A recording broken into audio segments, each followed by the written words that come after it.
Welcome to the deep dive.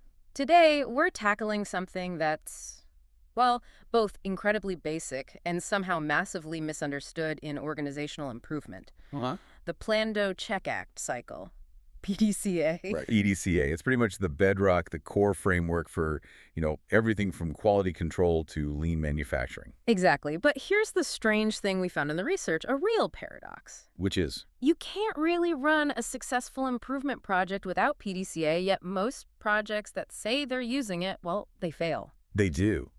And that's our mission today, isn't it? To cut through that confusion and show you exactly why they fail. We're really going deep on the fundamentals that just keep getting missed. And the cost of missing them is huge. I mean, the documentation we looked at is pretty clear. Most big improvement projects don't fail because they lacked some fancy software. No, not at all. They fail because they didn't properly follow this simple four-step loop. So we're going to unpack each step, but really zero in on where things tend to go off the rails. Absolutely. It's about moving past just knowing the letters, PDCA, Right. and understanding the rigor needed for each part. If you rush even one step, especially those later ones, Yeah. your project's chances of actually sticking, of being sustainable, pretty much zero. Okay, let's get into it then. Starting with P-Plan. Now, when most people hear plan, they probably think, yeah, got it. We know the problem. Let's just start doing stuff. Right, the action bias. But the source material suggests this plan phase. It's massive. So big, someone commented, it maybe needs more letters. Why is that? Because plan, when you do it right, can easily eat up, say, 50, maybe even 70% of the whole effort.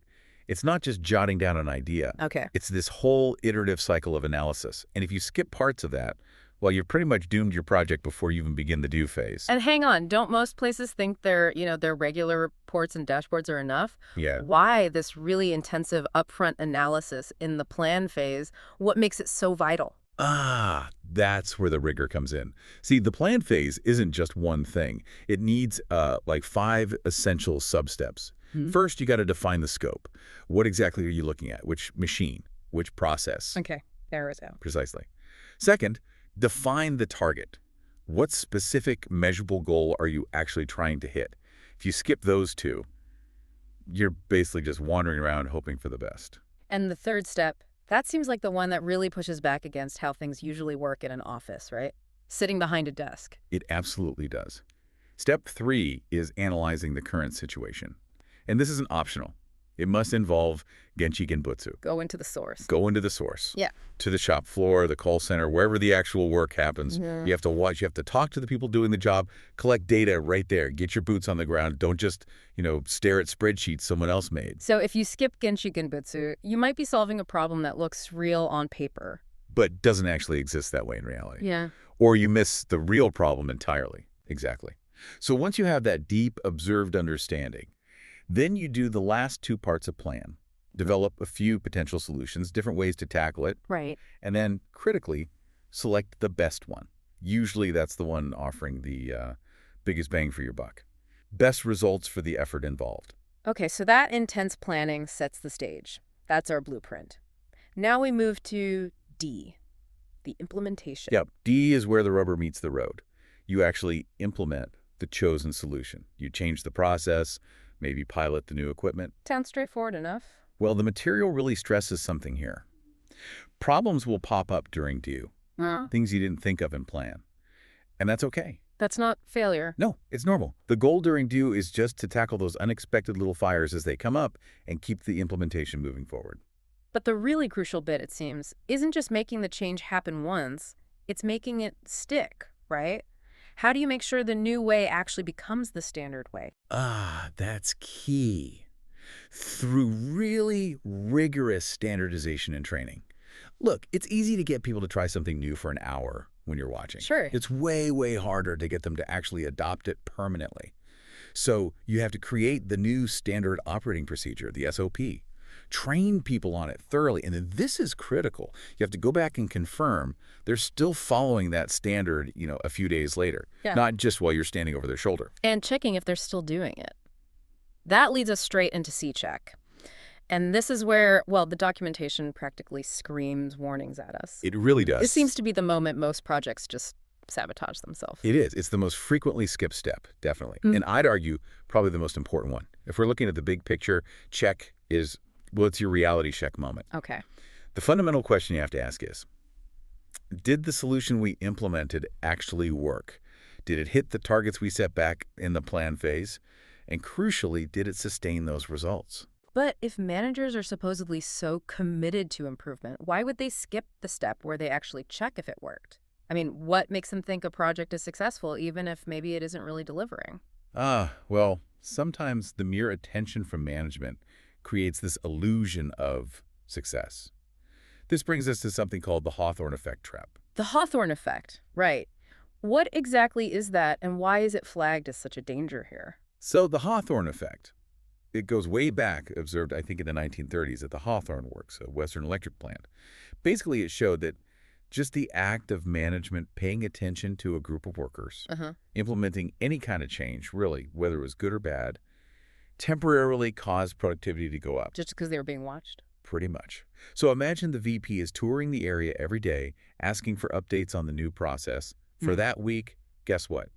The KPIs, the metrics, they probably look fantastic. Okay, I see the trap. Right. But that improvement might have nothing to do with how good the new process actually is. It's purely down to that temporary spotlight effect. Which means, as soon as the VP moves on to the next big thing, the next crisis. Exactly. The spotlight moves, the old habits creep back in, things get comfortable again, and bam, those amazing KPIs. They often slide right back to where they started. Or worse. Ouch. Yeah. So a real sustained improvement has to keep working long after that initial attention fades.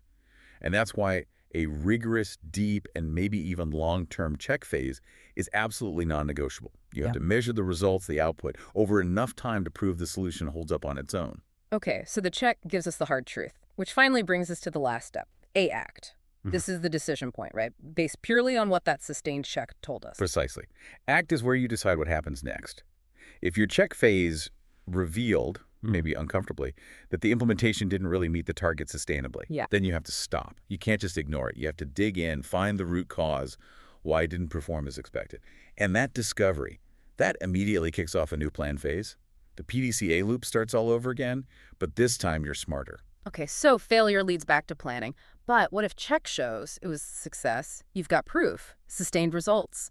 The new standard works even when no one's looking over their shoulder. Well then, first things first. You stop everything and you celebrate the team. Yeah. Success needs recognition. Seriously, the research we read really hammered this point home. Celebrating success. Yeah, acknowledging it is critical for keeping people motivated. There's actually a great little anecdote in there.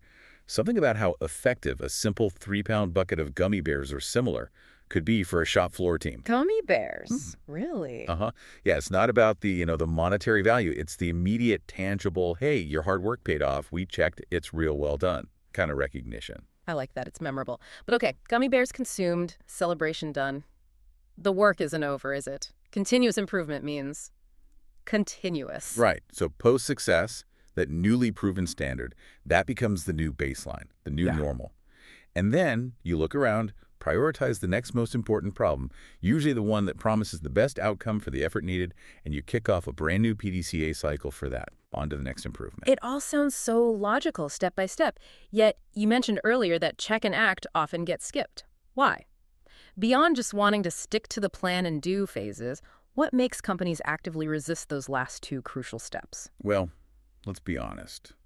Check and act can be politically tricky, sometimes even dangerous for people's careers. How so? Because they force the organization to confront potential failure, uncomfortable truths. Imagine you spent, say, millions on some fancy new equipment based on a plan that looked amazing on paper. And then a really thorough, honest check reveals, oops, that expensive gear isn't actually delivering the promised results. Maybe it's even causing new problems. Does management really want that news getting out? Sometimes.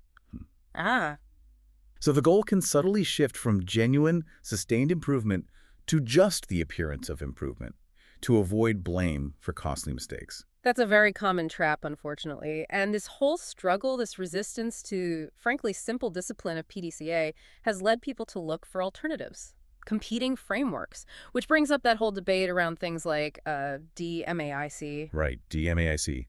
Define, measure, analyze, improve, control. You hear that one a lot, often pitched as maybe more modern, more structured than PDCA. Sometimes, yes. And the critics of PDCA might say, well, plan is too vague, and do and act sound almost the same. Why waste letters? Isn't DMAIC's control step a better way to think about holding the gains than PDCA's act? That's definitely the argument some consultants make. They'll pitch DMAC as more logical, maybe easier to teach in a workshop. However, the author of the main source we dug into was, let's just say, absolutely not impressed with DMAC. Really? Why not? They found the sequence wasn't as stringent, not as rigorous. Specifically, they argue that DMAIC sort of bundles the entire PDCA cycle into its single improved step, which kind of muddies the water. Okay. But the real deal breaker, the biggest criticism, and this brings us right back to why projects fail, was that DMAIC's concept of checking if the improvement actually worked and stuck, the control part, was described as, and I quote, extremely weak or completely absent. Wow. Extremely weak or completely absent. That's a pretty strong accusation against a popular methodology. It is. And if that core component for long-term success, the rigorous check, the verification is missing or weak, well, then you're almost designing project failure right into the process from the start. So DMAIC might let you declare victory too soon, based on maybe just the Hawthorne effect? That seems to be the core critique. PDCA, by forcing that distinct check and then a conscious act based on the check, makes you confront the long-term reality. DMAC, in this view, can let projects wrap up based on those initial, possibly misleading gains. Leaves the door wide open to being fooled. Okay, so wrapping this up, what does this all mean for you, the listener? Whether you're trying to optimize a huge production line or just, make your own work process a bit smoother. PDCA really is the fundamental building block. It sounds simple, maybe even simplistic. But doing it right, consistently, that's what the real challenge lies. Absolutely. While plan and do often happen naturally, people like planning, people like doing stuff, getting that true lasting improvement, that demands real focus, real discipline on the whole cycle. Especially check and act, the steps that, let's face it, aren't always fun. Yeah, confronting reality isn't always fun. So the big takeaway seems to be, genuine improvement isn't about that first shiny presentation showing success. It's about what's actually happening 3 months down the line when the spotlight's off and the gummy bears are long gone. Exactly. Which leaves us with a final thought for you to maybe mull over. Based on that observation, we discussed that sometimes management might not want to hear the bad news from a rigorous check. Right. What should you prioritize in your work?